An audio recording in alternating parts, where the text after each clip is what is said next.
Поранешните високи владини функционери Милијана Киевски и Кирил Божиновски од апелација бараат укинување на мерката притвор која по барање на СЈО им ја определи судот на 14 ноември. Двајцата велат дека решението за притвор е неосновано и незаконско и дека ќе докажале дека белешката на УБК според која тие преку посредник барале амнестија од претседателот на Република Македонија, како што беше соопштено и од кабинетот на Ѓорѓе Иванов, е фиктивна. Тие пред апелација уште еднаш споменаа дека немаат намера да бегаат од државата и двајцата велат дека се познаваат долги години со претседателот Иванов и дека би можеле сами да побараат средба со него, а не преку некакви посредници.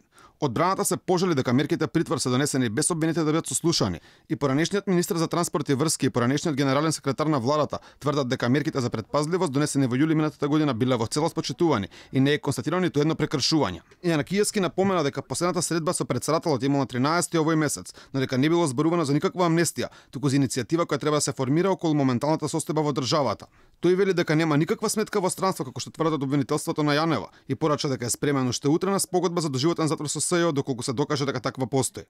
Кирил Божиновски вели дека и покрај тоа што по медиумите порано определените притвори били се најавени, тој бил дома.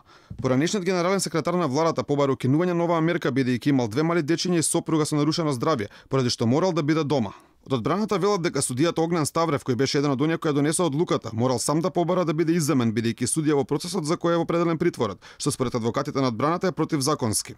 Обвинителката од СЈО Лиле Стефанова е на ставот дека жалбите на двајцата треба да бидат одбиени како неосновани, а одлуката на кривичниот совет да биде потврдена целосно. Одлуката на апелација ќе биде соопштена преку првостепениот суд.